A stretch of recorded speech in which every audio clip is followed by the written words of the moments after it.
What did I do? You seem to feel guilty about something, I replied.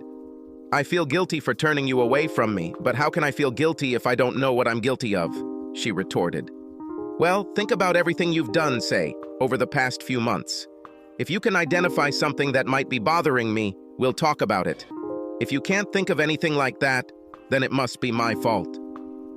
Answer me this, Jake. Is something bothering you? Did I mention anything, Stella? Did I say anything that made you think something was bothering me? No, but that's what you didn't say, and your actions tell me something is wrong, she sobbed. My God, woman, you just admitted that I didn't say anything to indicate that anything was wrong. I asked you to rummage through your thoughts to see what you did that might bother me, but you couldn't come up with anything. It seems to me that we are in some kind of crazy confrontation. With these words, I left the room and she continued to sob. We continued to simply coexist in the same house until we went to work on Monday. That day, I took a long lunch break to talk to my lawyer. I took the video and my evidence with me. After watching the video, he said everything was clear. Our state allows you to file for adultery. The video proves adultery beyond any doubt, he said. He took condoms from my evidence refrigerator and asked his assistant to take them to the lab. This will give us even more evidence. He indicated that the settlement would be a piece of cake. He said the documents would be ready by Wednesday. It was decided that I would personally serve her at home. No matter how much I hated what she did, I wouldn't enjoy humiliating her at work. I thanked him and left. I probably should have been happy to get rid of this bitch, but that wasn't how I felt. I felt betrayed, confused. I loved Stella with all my heart, but I will never be able to forget the words she said in that video. When I returned home on Monday evening, Stella was nervous. She apologized for not having prepared anything for dinner. I just grabbed my phone and ordered pizza. She said, "I'm sorry, Jake. I'm just so upset. I barely got through my work today. I'm just a wreck. Please forgive me for everything I did to upset you so much." We talked about this, Stella. As far as I remember, you can't think of anything that would bother me, and you don't remember me complaining about anything. I think there is nothing to discuss. But Jake, you treat me like a stranger. Please tell me why. When have I ever treated you poorly in any way? You don't touch me anymore. It's like you don't love me and don't want to have sex with me. I have a different impression, Stella. I remember taking steps and being stopped when you told me you weren't in the mood. This happened last Tuesday, the Thursday before that, and the Tuesday before that. Maybe you can't handle these 5 o'clock weekdays. I would expect you to be rested and eager to have sex. But what do I see? The only thing I know is that you never told me before that you weren't in a good mood during our marriage, until you started working 5 hours a day. Now let's move on to yours. 10 o'clock working days. You let me have sex with you, but you're somewhere else. It was all one-sided. It was more like you were doing your duty instead of participating in a higher act of love. I don't want either of them anymore, so I just avoid it. I no longer want to risk you hurting me and humiliating me. What are you talking about, Jake? Are you done with our marriage? Are you done with me? Are you going to leave me? It all depends on you, Stella. Everything depends on you. How can I do anything if you don't give me a chance? You treat me like a roommate, not like a wife. She began to sob. I turned around, walked over to my chair, and started watching a news program on PBS. She sat in her chair and watched it with me. Her phone rang.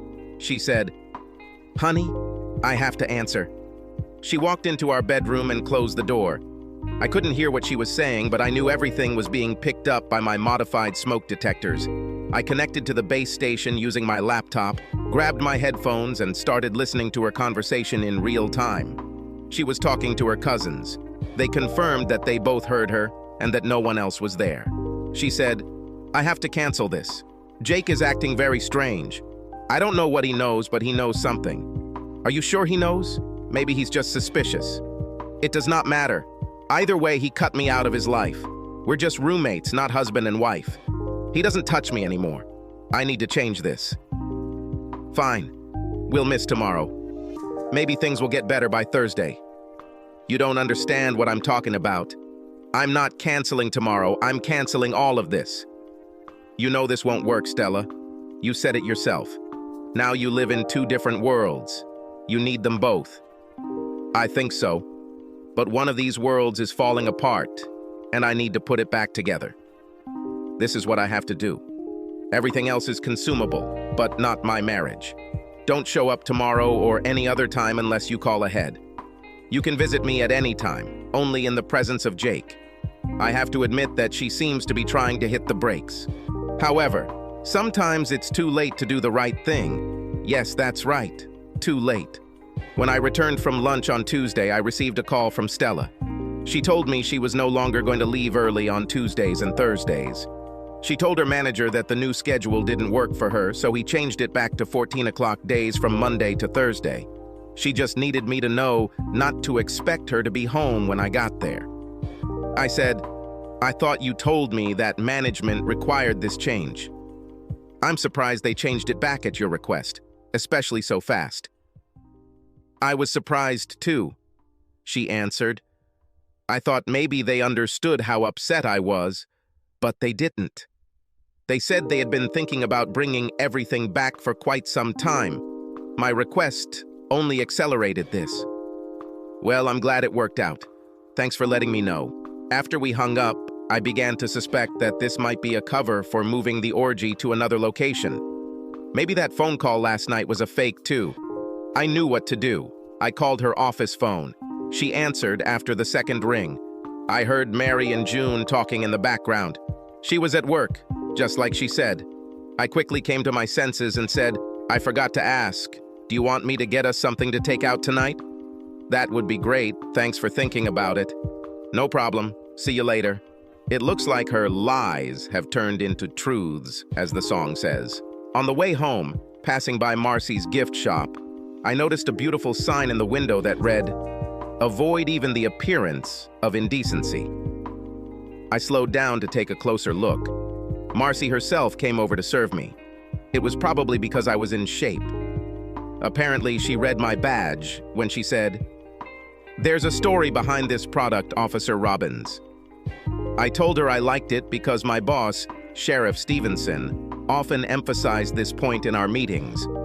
I said it would be nice to have it in our conference room. Marcy said, The lady who sold me these signs had bought them from me just a few weeks before, and now she was selling them with tears in her eyes. Here's what Marcy had to say. The woman who sold the signs was named Janet. She was happily married to Brad. She met Steve at a conference organized by the company she worked for. Steve was an Army captain. As it turned out, the two of them had finished working together on a project related to the conference. As their project progressed, they became good friends. They had lunch together every day. When Brad saw them having lunch at the Hilton, he warned her to stop seeing Steve outside the office. She ignored this warning. In fact, not only did they continue to have dinner, but they even took a couple of day trips together. Soon it became more and more like an emotional affair. After the conference ended and Steve left, Brad was still upset. He initiated a confrontation involving their children. Janet swore that their relationship never became physical and that she did not commit adultery. She didn't know that Brad had hired a private investigator. Brad saw that at least Janet was having an emotional affair. Most likely it was adultery. Either way, Brad couldn't trust her anymore. This ultimately led to Brad agreeing to work overseas for his company for a month. He intended to use this month to think about Janet and his marriage. He needed some time alone to digest what he knew and decide on an appropriate course of action. Luckily, their children were both in college. They might be upset if his decision resulted in a divorce, but they would understand. While Brad was away, Janet happened to pass by a gift shop and saw 4 signs with a very appropriate message. Avoid even the appearance of impropriety. In the deepest recesses of her mind, she admitted to herself that while she didn't have a physical connection, she may have had an emotional one. If she had followed these words of wisdom, she could have avoided a similar problem in the future. She purchased all 4 signs and placed them in strategic places around the house. One hung on the wall at the foot of her bed. It was the first thing she saw every morning, and the last thing she saw every night. Unfortunately, these signs never became useful. She received a call from Brad a few days before he was due to return home. The call was not at all what she expected. Brad's first words to her were, "What are you playing at? While I'm here trying to figure out how to save our marriage, you're still carrying on with your affair." She said, "What are you talking about? I haven't had any contact with Steve since he left. He was supposed to go to serve in Europe. He's already there. What a long-distance romance, Brad. There was no romance before, and there is certainly no romance now." She sobbed. He replied, "Janet, I may have been born at night, but it wasn't last night. I decided to find out the latest news about your captain before making a final decision about use. I'm surrounded by military people here, and I know some pretty influential officers. I asked a question, and they gave me an answer.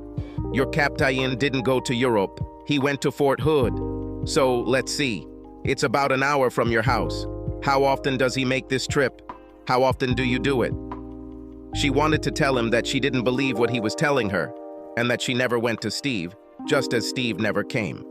But Brad raised his voice and dominated the conversation. He didn't let her interrupt.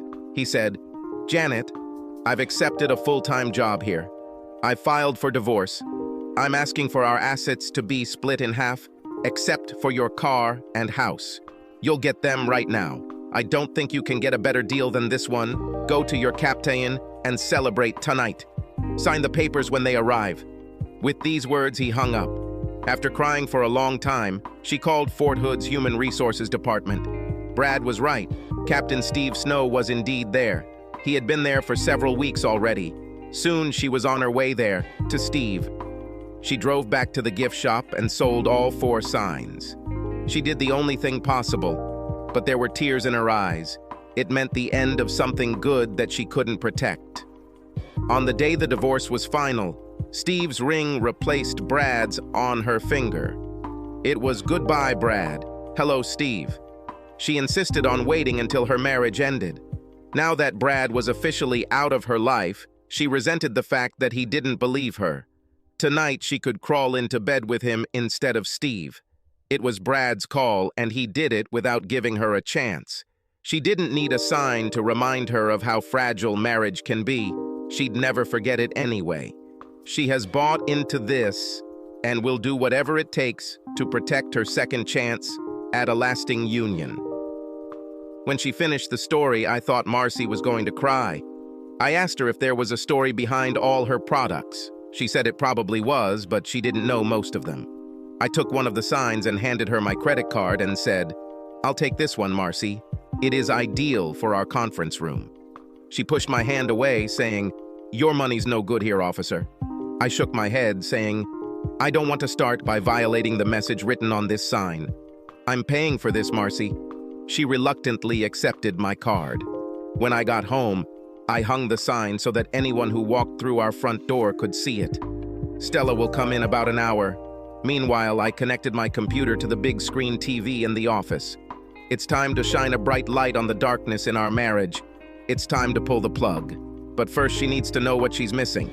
When she got home, she saw my patrol car in the driveway. Rushing through the door, she said, "Darling, you came home early." She stared at the sign. She seemed frozen in place. Concern was written all over her face as she pointed to the sign and asked, "Did you get this for me?" I told her that was my boss's favorite saying. I told her that this applies to me, and yes, this applies to her too. Then I asked, "Would you like to have dinner somewhere tonight?" She said that would be good. She just wanted to change out of her work clothes. She asked where we were going, but I told her it was a surprise. I knew this would be our last evening together. I made a reservation at a steakhouse where I proposed to her. It was a surprise, a good surprise, but not the last surprise I'll give her tonight. Yes, she was pleasantly surprised. We talked about how important this place was in our past. It brought back memories of so many things that meant so much to us. As our conversation continued, I found it difficult to maintain a good mood. I knew it was all ending, but she didn't know. She seemed to sense a change in me. She started to look worried. By the time we left for home, she looked scared. When we got home, I suggested we watch a movie in the living room. This seemed to ease her anxiety a little. She put in some corn while I was choosing a movie. We sat together on the sofa for 2. My computer started streaming video to my big screen TV. In the first scene, the 3 of them were talking on the bed. They were all naked. She told them how good it had been since they stopped using condoms. My eyes looked up from the video and focused on her. She looked like she was in shock. She kept repeating, "Oh my God, no, no, no, not this. Turn it off. Honey, please stop this." I inserted stop dots in several places in the video. I decided to skip the foreplay, blowjobs, and corny sex acts. I went straight to the beginning of the double penetration. At that moment, she rushed to the TV and pulled the plug out of the socket. I know it looks bad. It's bad, but not for you or our marriage. This is not cheating. Cheating is destructive because the cheater becomes distant from their spousey. I'm not in love with my cousins. I'm sure you know deep down that there is no danger of me leaving you for them. No matter how bad you think it is, it's just sex. It's not even close to love. I'm sure you understand that this does not threaten what you and I have. I love you more than ever. I was your wife in every way while this was going on. I shouted, "Is this really so? What about all the times you told me you weren't in the mood? You never did that until this whole thing with the cousins started. I did it out of respect for you, dear. I didn't want to give you any extra seconds. They would never be careless, I made sure of that, but I was determined not to give you even a hint. It was out of respect. Are you trying to convince me that those orgies you threw won't harm our marriage? Even if I could ignore these perverted, incestuous sexual acts, I cannot ignore the words you said. It was what you said next that doomed us. Don't you think sex is an important part of our marriage? Don't you think I place a lot of importance on sexual satisfaction?" Of course, Jake. I know sex is a big part of our marriage. Our sex has always been wonderful. You've always been a great sex partner, dear. You should never doubt your sexual prowess. I'm sure about it.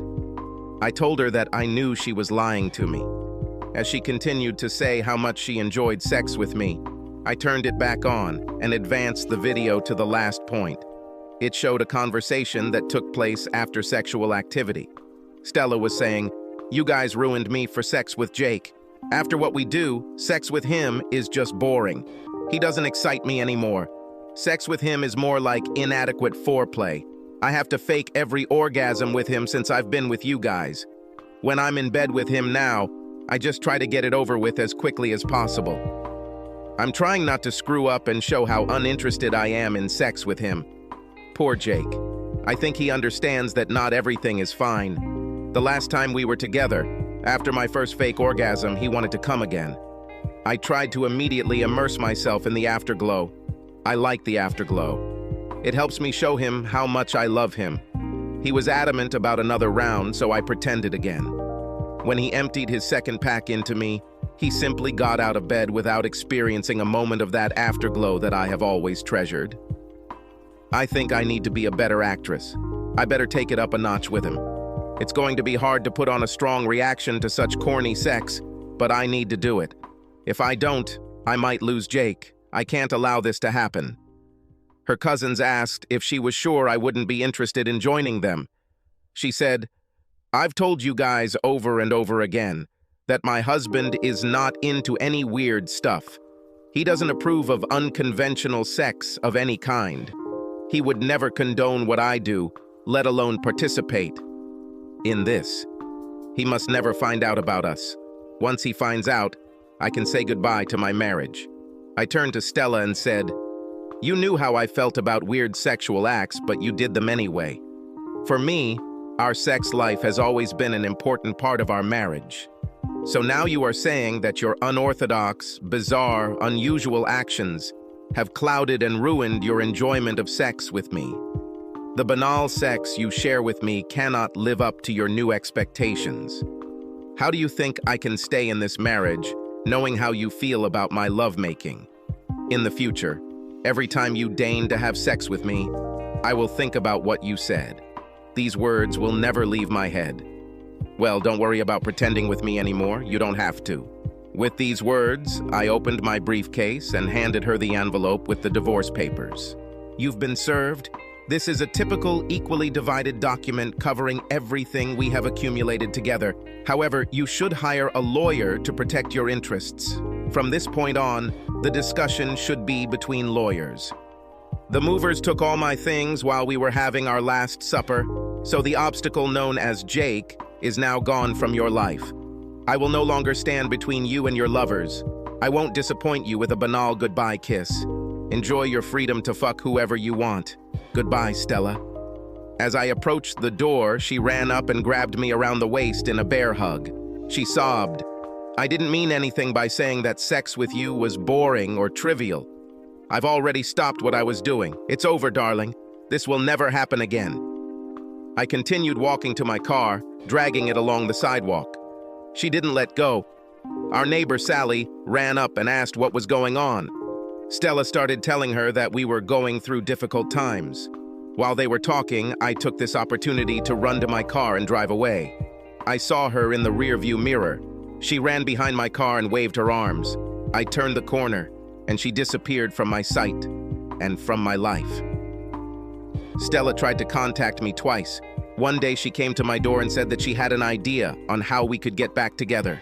I said, "Don't waste your time, Stella." She left in tears. The next meeting took place after the divorce became final. I was in my patrol car, stopped at a red light. She turned into the next lane. When she saw it was me, she waved. I ignored her. When the traffic cleared a little, she stepped on the gas and rushed through the intersection. The light was still red. I should have stopped her and given her a ticket. The cop in me wanted to do it, but the ex-husband in me didn't want to be forced to talk to her. The ex-husband won. It was the first anniversary of our final divorce. Kelly and I sat by the fireplace, eating popcorn and watching a movie on Netflix. She is a social worker. Our professional paths crossed several times in matters that were within our competence. We met each other at a holiday dinner for the poor. When we had finished serving dinner to the poor, we, along with the other waiters, sat down to our own dinner. Since we were working together, we decided to eat together. Our conversation was very pleasant, and we discovered that we have a lot in common. This conversation led to dating. Dating led to love. We are currently in an exclusive relationship. After our movie ended, there was a knock on the door. I looked through the peephole and saw a courier with an envelope. I assumed it was a work-related delivery. Having signed for the letter, I saw that it was from Stella. I opened it and started reading. "Jake, for the last time, I want to say how sorry I am for ruining our marriage. When you left, I told you that I was done with my cousins, and it's true. When you left, I was devastated. I began to sink into despair. I knew I had to come to my senses. My way out of this quagmire was to call them and tell them that I was ready to pick up where we left off. They told me that they had already agreed on something with a girl named Freda. They then surprised me by saying that she would be happy if I joined them. They said she was a bi girl. Sensing my confusion, they told me that she often crossed the border between the hemispheres. I finally understood. I told them that I had never thought about having sex with another woman. I thought about it for a couple of minutes before I said, "What the hell? I'm willing to try anything." Soon, our team consisted of 4 boys and 2 girls. We've had a long season and played every game imaginable. I became the switch. I tried both sides of the plate and loved them both. After selling our house and moving into an apartment, I began to realize how much I had lost when you left. While I lived in our house, I was able to convince myself that you would eventually walk through that door. When I moved into the apartment, I already knew that you would never return. I started to lose interest in the team. I began to see it for what it was: absolute depravity. I finally quit the team. In fact, I was fired for failure to fulfill obligations. Either way, it's over. You know, if I had paid more attention in English class, I could have written a book, or at least an article about what I learned. First of all, the old adage about nipping things in the bud is true. I should have stopped this from the very beginning. I should never have allowed such depravity in our pool. Before this, I was completely satisfied with our sex life. Everything changed in just a few minutes in our pool. A fantasy was born, and it invaded the very center of my consciousness, and it consumed me. In truth, at that very moment my ruin became inevitable. I needed more. When I got more, it was never enough. I lied to you when I told you I didn't mean what I said to my cousins, the words that bothered you so much. I'm ashamed to admit, but what I told them was the unvarnished truth. I meant every one of those words you hated. I was deep in the depths of hell, and there was no turning back. My marriage fell apart. My life is over. I will never be a wife again. I will never have a child to love. No little bundle of joy will ever call me mommy. All this has disappeared. There is no turning back. The only way out is to never go inside. There is another old saying that applies to us too, but this is wrong, although they say so. It says, actions speak louder than words. This is bullshit. It wasn't what I did that caused the marriage to be broken beyond repair. It was what I said. It was these words, which were indelibly imprinted in your mind, that determined my fate. We could never return to normal as long as those words stood between us. Words matter. I leave everything, both good and bad, and leave. I will never set foot in your door again. If I could go back and change everything, I would do it in a heartbeat. This doesn't happen in life. I wish you all the best. I hope that if you ever think of me at all, you will remember only the good times. We had it all, Jake, until I destroyed it all. In the process, I destroyed myself. Finally, with much newfound gratitude, respect, and yes, abiding love, I say goodbye to you forever. Stella. Kelly was reading over my shoulder and became worried. She turned to me and said, "You know what it is, right? This is a suicide note. You can't let this happen, honey." I took her hand. I completely left the game and don't want to come back. As Rhett Butler said, frankly, my dear, I don't give a damn. Subscribe to our channel so that your second chaff doesn't cheat on you, and go ahead and listen to the next story, because this story is nothing compared to the next one. If you're under 18, don't even think about listening to the next one.